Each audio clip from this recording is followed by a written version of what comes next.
Welcome to the WanderLearn podcast. This is Francis Tapon, and in this episode, I'll be interviewing Mark Magliari, who's the Media Relations Manager at Amtrak. I ask him the following questions. What's a common misconception about train travel in America? When's the best time to get a good deal?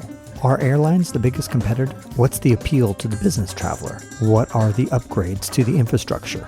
Like, are we going to see anything major coming down the pipeline? What about Hyperloop? Is that going to be a big thing? And how does he see the 2020 shaping up? Is Amtrak losing any sleep with the advent of self-driving cars?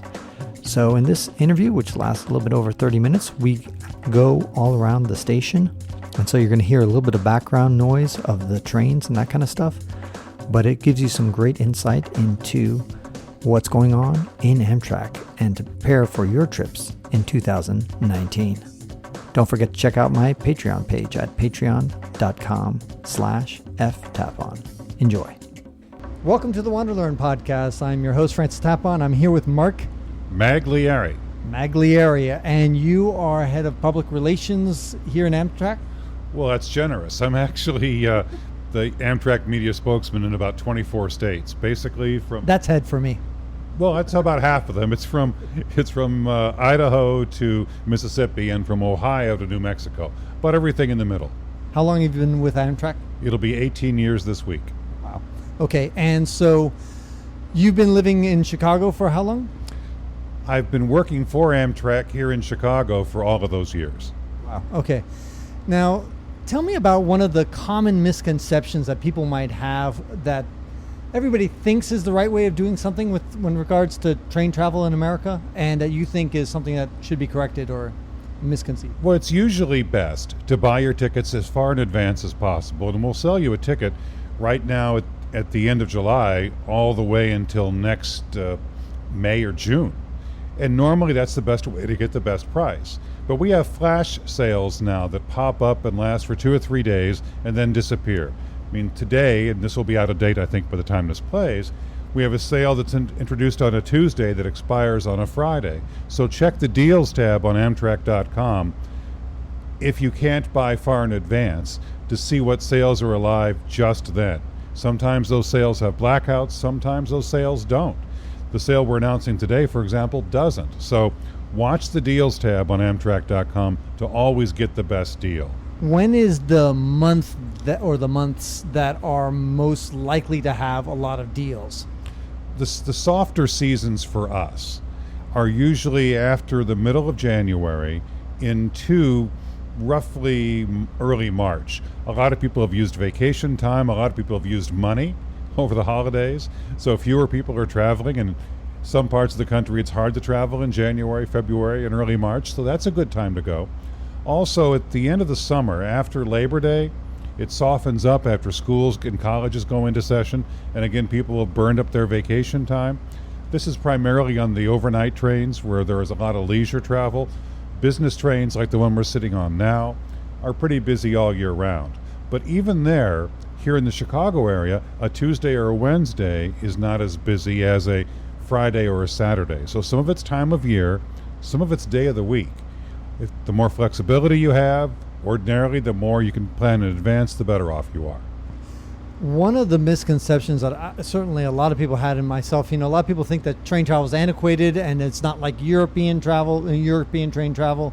It's not as elegant and all that stuff. But actually, I was surprised when I got onto the train that's the Capital Express Capital Limited, that goes from DC to Chicago.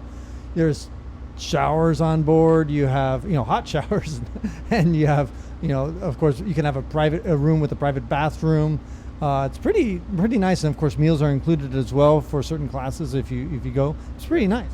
Yeah, I don't think we market elegance, but we do market comfort. And whether you're in a roomette, which is the smaller room for 2 people, or a bedroom, which is the larger room, which includes the in-room commode, it's pretty comfortable. Now, you can pack that room full of people, it becomes less comfortable, but for 2 people, it's pretty luxurious and certainly comfortable. I said luxury myself, to travel in a bedroom. I can't sleep unless I'm horizontal. My kids can sleep practically standing up. So it depends on how you like to travel. plenty of people go all across the country in coach and do so comfortably because the coach seats recline on these overnight trains pretty deeply, and also there's a lot of space between the seats, a lot of room. So coach travel is perfectly fine for people who don't need to be totally horizontal. If you want to travel in a somewhat more horizontal way, the roomettes and bedrooms are the way to go. Got it. And what is, a lot of people, I imagine, think to themselves, okay, but train travel is expensive, it's much cheaper to fly. But you were telling me that actually your biggest competition is? Cars. The private automobile, or even the rental automobile, is our primary competition. So if you compare our cost to driving, and if you're going to do it in a crazy way and drive straight through, which is not terribly safe, you're much better off and about the same price of riding an Amtrak train overnight, because we'll provide the food as part of your fare, and we'll give you a place to sleep as part of what you're paying for. And you'll be able to actually see the country, as opposed to an 18-wheeler on one side, someone brushing their teeth or doing their makeup or shaving in the lane next to you and wondering what's ahead. So it's a much more comfortable way to travel, and a much more safe and relaxing way to travel too, overnight on an Amtrak train. If that's how you're traveling, if you're going that kind of distance, normally our corridor trains, and we're sitting in a train now that just arrived from St. Louis, I'd much rather be on this train having the choice to work or not than be in my car next to the train and watching the train go past me, which we'll do. Now, for, let's say, the business travel, like the Forbes reader and that kind of stuff, they want internet. Now, I noticed that when I went from New York to DC, it's only the Acela, Acela. Yes. There they have Wi-Fi, and it's also I think it's only business class or first class. On an Acela or a Northeast Regional train, basically Boston, New York, Washington, all those trains have cellular-based Wi-Fi as part of the train equipment. Your train that you've traveled overnight on goes through some pretty isolated areas, and we're solely dependent on the cellular network. So those overnight trains don't always have Wi-Fi, but a lot of people just tether to their phone and let their phone be their Wi-Fi hotspot. That's what I do when I travel. Even if the train has its own Wi-Fi, generally speaking, I just tether to my phone. So sure, Wi-Fi is important. That's why it's on about 90% of all the miles of Amtrak travel for passengers. But on a train that goes overnight through the Alleghenies, or a train you're going to be going on overnight through the Rockies and the Sierras, not a lot of cell coverage in those areas, no cell coverage in tunnels. So you're better off, if you want to plug in, use your own phone. So Amtrak doesn't offer Wi-Fi on these kind of remote trains, primarily because they don't want to give crappy service, and then they're going to get angry customers who say, hey, you promised me Wi-Fi and it drops out half the time or whatever. Yeah, I think that's an issue. When you're using the cellular-based networks, and that's what we use, we're solely dependent on how great the cellular coverage is. And although we amalgamate the coverage from various carriers, not solely dependent on one, on our trains in the Northeast and our trains here in the Midwest that are daytime corridor trains, we're still dependent on a cellular network. There's not a satellite that's going to penetrate those tunnels that we're going through in the West. And longer term, we're looking at some technological solutions to that. Like what? 5G is out there coming. 4G is in a lot of places. But still, if you have 300 people on a train, all trying to share the same cellular network, it's going to be an issue. Okay, so for the business traveler, what are some of the incentives? Like you say, most of the trains, over 90%, actually do have Wi-Fi, and the business traveler probably also has a cell phone that they can tether to. What other appeal does it have to a business traveler? To stay productive. And if you go to the airport, once they take you through the security, whether your shoes are on or off, you might have a few minutes at the gate, and you might have a few minutes once the plane takes off. All of those times you have no choice but to be non-productive. On this train, from the moment you step on it to the moment you step off of it, you have a choice. You can use that handheld device, a tablet, a phone, a laptop, to be productive or not. That's you don't have that choice on a plane. Right. That's one thing that we forget about is how much time we spend in security processes and checking in your baggage. All that stuff takes an incredible amount of time. When I got onto the Amtrak, boom, it was just like walking on a bus. It's just like, boom, you're just there, and you immediately can sit down and be productive. You don't have to wait until the plane gets to 10,000 feet, and then you can pull out your laptop and then turn off your laptop before, all this stuff. And pay for the Wi-Fi on the plane. Right.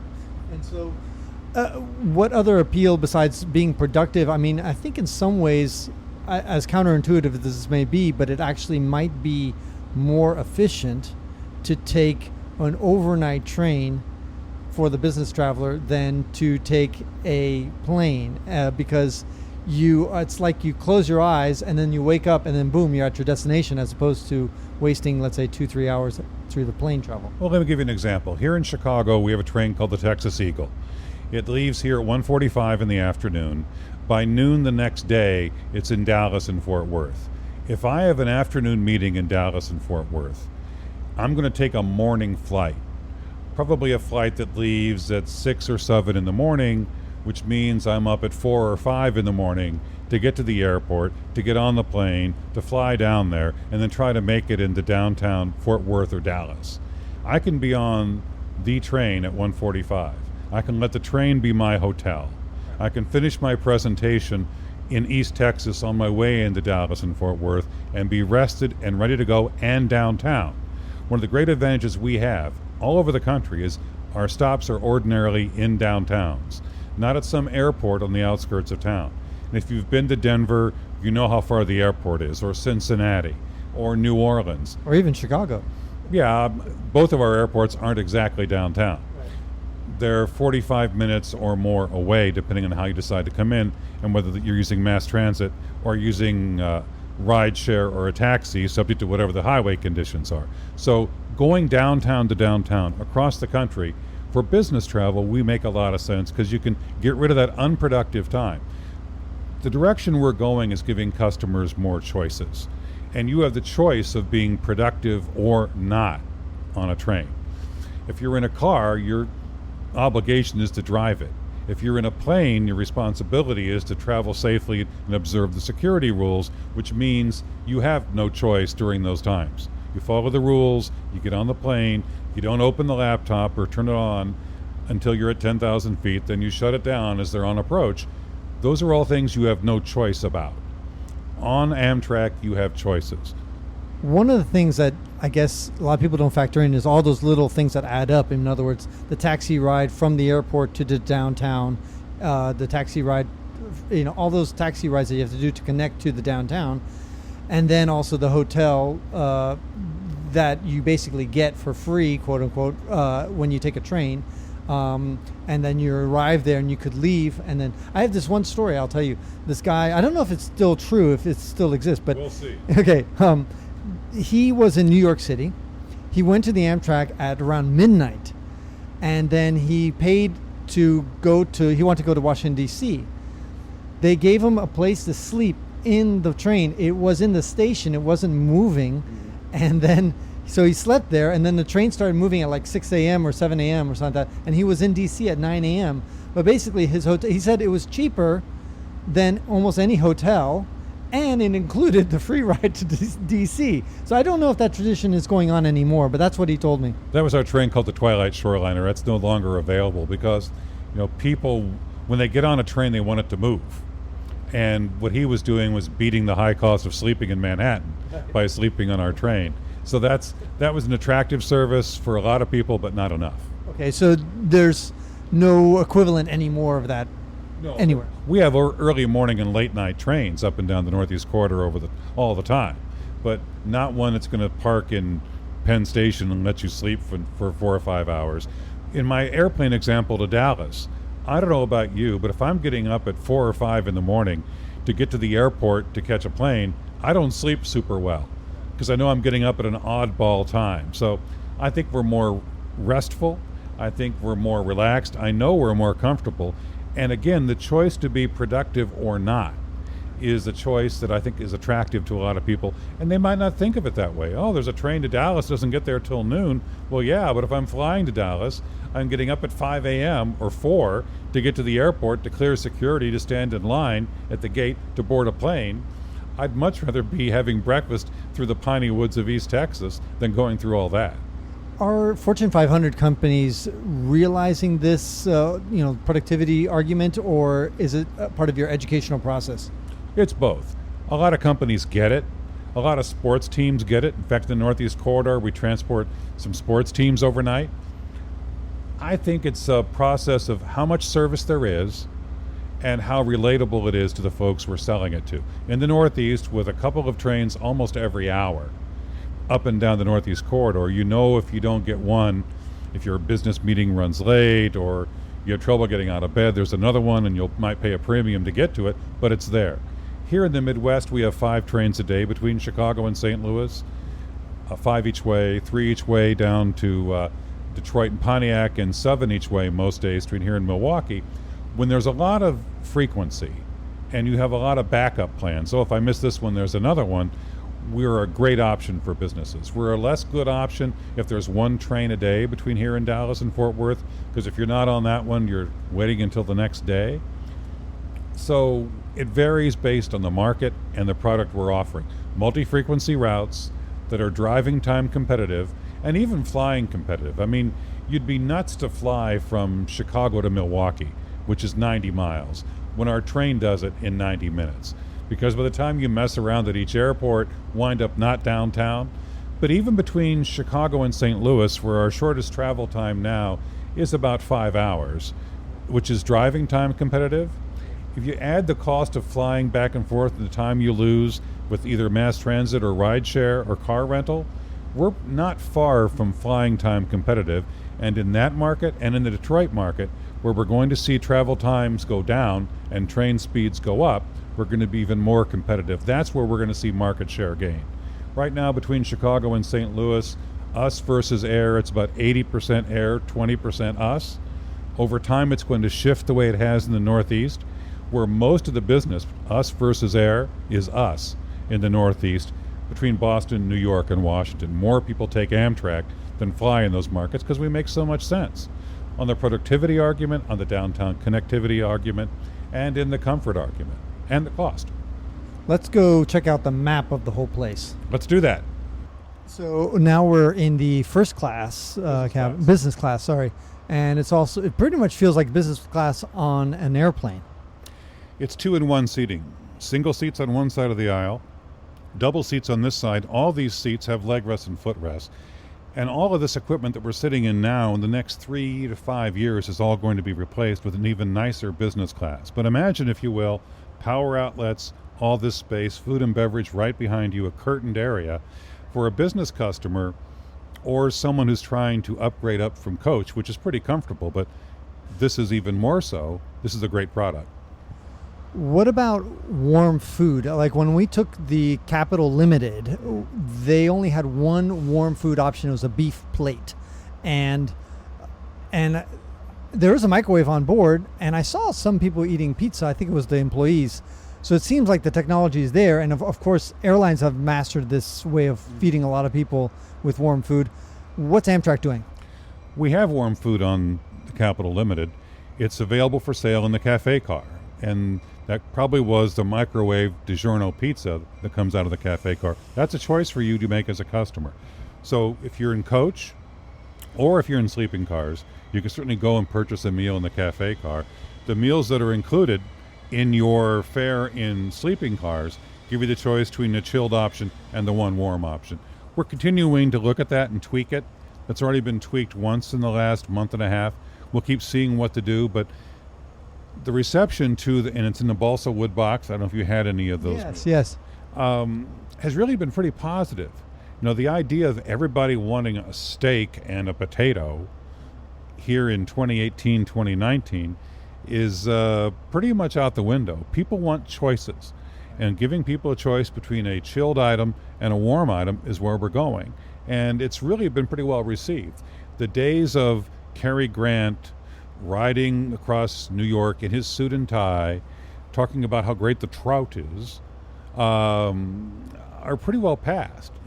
Right, the modern day is the vegan meal, perhaps. Well, we have vegan options, and we also continue to have kosher options. We just have to seek them in advance, especially the kosher.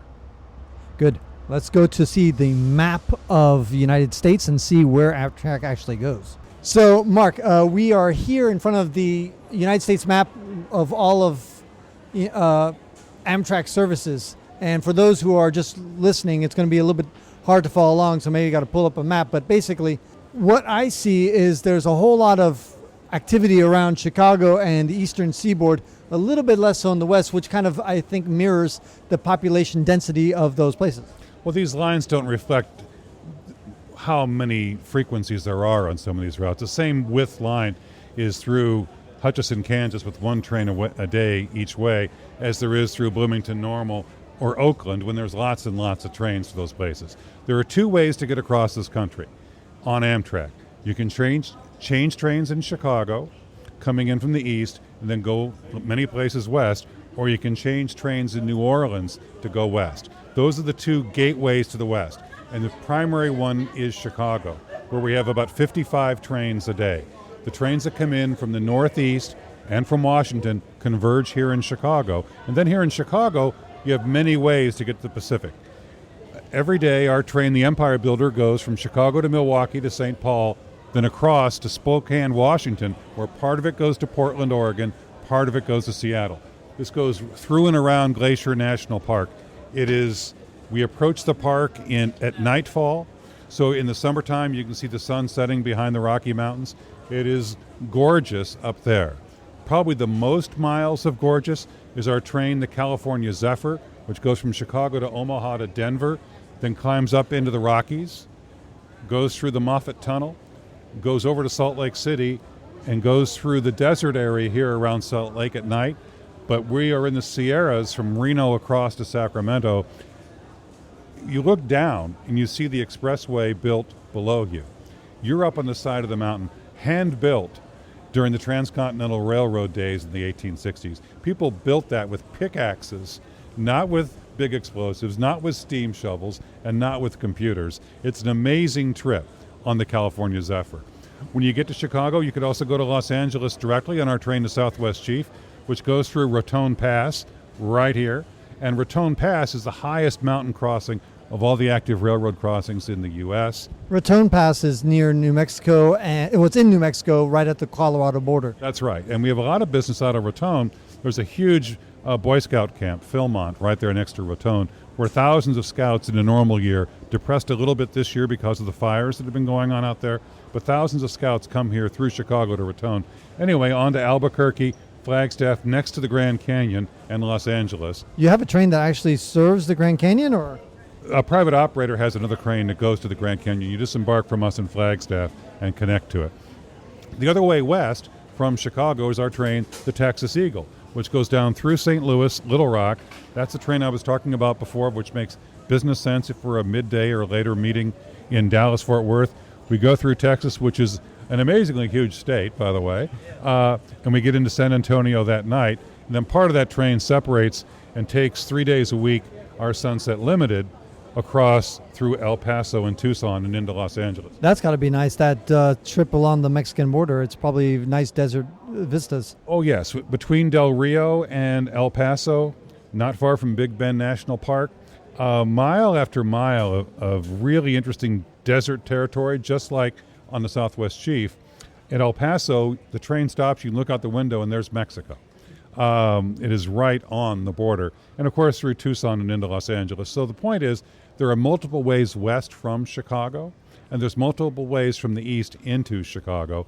Here in California, these are very high-frequency corridors. The Capitol Corridor between Sacramento and into Oakland, the San Joaquin Corridor from Bakersfield up, and our Pacific Surfliners from San Diego to Los Angeles to points north. Those are high-frequency corridors. So just like we have some high-frequency corridors in the Northeast, we have high-frequency corridors here in the Midwest, and we do in California, too, in partnership with state and local agencies.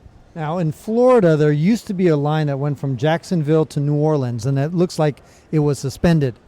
That service has been suspended since the storm, Which storm, sorry? Katrina, and we've had conversations with the states about restoring some or all of that service, and there's no consensus from the states yet on what to do. So no, that may not be up in 2020. Unlikely. And how long does it take to go across? If you're, let's say, in a hurry, well, it's kind of stupid to be in a hurry to go across America, because obviously if you're really in a hurry, you're going to fly. But That's one of the issues that we get compared with Europe all the time. This is a big continent, and it takes one night from the East Coast to Chicago and 2 nights from Chicago to the West Coast. So it's 3 nights. You could maybe try to drive it straight through in 3 nights or 3 days, but that would not be a safe way to travel. But it's a big country. And the difference between us and Europe is there are a lot of compact or relatively compact countries in Europe. I mean, heck, it takes all day to get across Texas. From Beaumont to El Paso is practically 2 days, because that is a huge state. Montana is a huge state. These are, 700,000 mile wide states that we're crossing. Montana's the size of Germany, actually. Yeah, and we're right up there, miles and miles away from the nearest interstate highway. We're about 150 miles north of I-90. So the only thing that we're next to is US 2, which is largely not 4 lanes up there. So we provide an essential basic transportation service. We've talked about, how comfortable it is to be in a sleeping car, but for a lot of people, coach is the way they travel. And for most of our customers, they're much more in coach than there are in sleeper, because there's higher capacity in coach. We perform a basic transportation service for large parts of the country, which are expensive to fly to, even if you could, where the bus network has been basically eliminated over time. So they depend on us for daily transportation service in a place like Garden City, Kansas, or McCook, Nebraska, or even trying to get from McCook to Denver. If you're trying to get, maybe some specialized medical care that's not available in some of these places, or you're trying to visit friends and family, or if you're doing business, these long-distance overnight trains perform a basic transportation function of connecting big city and big city, but also big city and small city.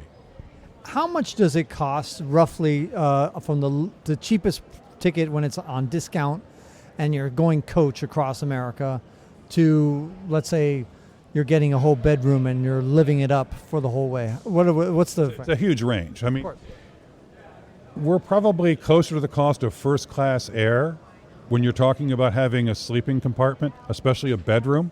I mean, if you're really sort of Diamond Jim, you can get 2 bedrooms and we can en-suite them, leave one made up for day, the other one made up for night, with a pocket door that we'll leave open for you if you want between the 2 rooms. It also gives you 2 commodes and 2 sinks. People do that. People do that. And if you really have big bucks, take a whole car.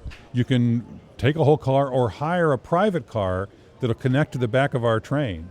And then in the lap of luxury or with your own attendant, usually at the rear of the train so you can wave at people, you can have a private car in the back of our train. So who's done that lately? Oh, a lot of people do that. And I'll refer you to the private car owners. Any celebrities that we might know? Yeah, I've known of some celebrities that do it, but I certainly can't divulge their travel plans. I mean, it used to be that John Madden, the football analyst, would not travel by air, but I think he travels by air now. But he had a custom bus. There are celebrities who like traveling. I mean, I'll tell you that between here and New York, Patrick Duffy, who's an actor seen on Dallas and on a Suzanne Summers show and the revival of Dallas, I ran across him and his wife on one of our Lakeshore Limited between here and New York because he just wanted a different way to travel. He wanted to travel in some more comfort.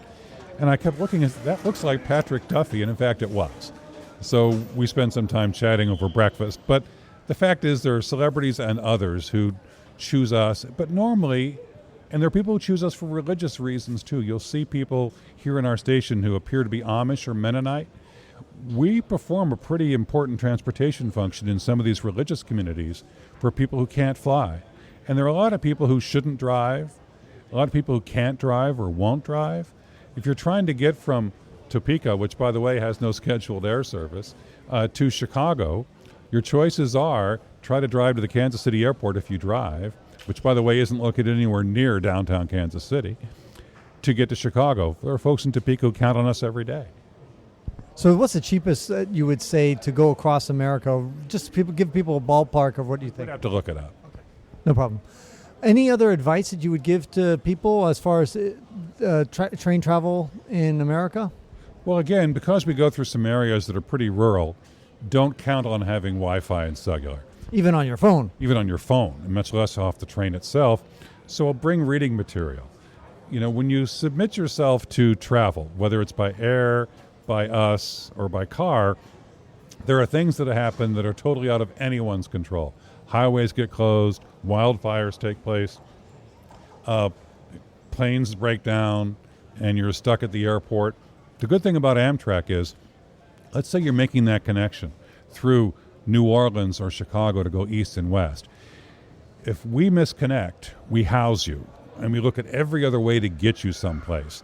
At the airport, it's usually there's a corner, there's a cot, and we'll see you tomorrow, if they can even book you the next day. So I think when things go wrong, and they do in travel, unfortunately, we do more to take care of customers than most any other carrier does. What do you think of the Hyperloop idea? It's a nice idea. Amtrak has been looking into it at all? Oh, I think Mr. Musk has been working on that with some folks. But, the way we get to where the next generation is, the next level is, and they did this in Europe, was incrementally. Right now we're developing in the Chicago hub here on the Amtrak Midwest network 2 spokes of a network with a maximum speed of 110. There's a limit in what you can do with the existing infrastructure, and about 110, 125 is that. If you want faster, and maglev trains, maglev or 220 MPH trains, and they're building some 220 in California now, you basically need all new infrastructure, which is like building a new interstate highway. And it took us from the 1950s until somewhere in the 80s to get most of the U.S. interstate network done. And there are places where it's not done and may never be done. But in order to make that infrastructure change, the plans have to be put in place years ahead of time. So do you know of anything in the 2020s or the 2030s? Somewhere, is there a pipeline, a plan? Well, there are people with ideas, and we're partnered in Texas with Texas Central, who's looking to do a high-speed network, basically Fort Worth, Dallas, Houston, San Antonio. But that, again, will be all new construction. And in this country, unlike, let's say, some other countries, we have private property rights in this country. And you just can't decide, the government can't say, oh, by the way, we're building this, sorry, you have to move. There's a process for all that. And there's environmental protections that take place, because that's the kind of country we are. So comparing us to China, for example, which has been building a lot of high-speed network, the structure there for getting things done is a whole lot different than here. And probably a whole lot less respectful of any private property rights or even environmental issues. So tearing down your own lines, because obviously you have rights on the existing lines, but that would disrupt service for so long. Yeah, we use existing freight lines about everywhere outside the Northeast. So those lines would likely stay in place. Even in the case of a 220 network, they'd be following new corridors or be following highway right-of-ways. In Texas, they're looking at power line right-of-ways to do that. I think the point is we're a long way from there, and a lot of us would like to see that happen. But if the car is our primary competition, as long as we are driving time competitive or better, as long as our frequencies are multiple so you have some other choices, and as long as the fares are reasonable, we get business. And that's the way forward for a lot of places. That's how we've been able to do more than air in the Northeast Corridor. We're competitive time-wise, our fares are reasonable, and our locations are good. That's how you grow a network. Last question, Mark, is self-driving cars that could disrupt the whole transportation industry completely, because then all of a sudden they could sleep while their car is driving them. They can do their work on their laptop or whatever, and they can be just as productive as they would be on the train. They don't have to go through the security check at the airport. They have a lot of the advantages of the train. Is this something that Amtrak is losing sleep over? No, because firstly, we're a long way from there. Secondly, that private car, whether it's a pod that's driving itself, is still going to have to go through a funnel, the funnel it takes to get into downtown Chicago. And let's say there's even more cars out there, they might be self-driving, than there are today. The funnel is only still so wide. So it doesn't solve the traffic problems that cars face in the Northeast up and down I-95, here in Chicago or Los Angeles, or Portland and Seattle, or Boston and Washington. More self-driven cars is still more cars. And the funnel to get through and around these places, again, is only so wide. Now, maybe out in the Great Plains, maybe here between here and St. Louis once you get out of the Chicago Metro before you get to the St. Louis Metro, but I think we're a long way from seeing that as a factor. Is it out there? Yeah. Does it have potential? Yes, but if it's just more vehicles stuck in a traffic gridlock, it doesn't solve your problem of getting there. Mark Magliari, thank you so much for your time. I appreciate it. Thanks for coming out. And go to Amtrak.com to find out more about Amtrak. For fares or for planning or for just toying with the idea, for a lot of people, you guys are on a 3-night trip, right? 1 night here, maybe a start, which is an aggressive, and we welcome it. But some people might want to try just a 1-night trip. And there's plenty of 1-night trips available, certainly up and down the Northeast and here in the Midwest, so to see how you like it. When I went on my first sea cruise, I took a relocation cruise, just moving the ship from Victoria down to San Francisco because I wasn't sure I was going to like it. You can do the same thing by train. Take a 1-day trip or even a day trip just to see what it feels like. And I bet if you do, you'll be back. And that concludes this episode of the WanderLearn podcast, where we explore travel technology and transformation. If you'd like to see the show notes with links to what we talked about, or if you'd like to comment on the show, or if you'd like to ask me a question, then go to WanderLearn.com and click on the latest episode. If you'd like to connect with me, just remember Tapon. That's my first initial and my last name. Tapon is the username I use on all social media. You can also get to my website by going to ftapon.com. Here's one last reason to remember Tapon. If you like what I do and want to get rewarded for supporting my projects, then go to patreon.com/ yep, you guessed it, ftapon. That's where you can pick up some sweet rewards for as little as $1 a month. And remember, subscribing to the WanderLearn podcast helps, but downloading each episode helps even more. Please share the podcast, review it, and sign up for my newsletter at WanderLearn.com. This show was edited by Rejoice Tapon. The music was composed by Eric Stratman. This is Francis Tapon, encouraging you to wander and learn.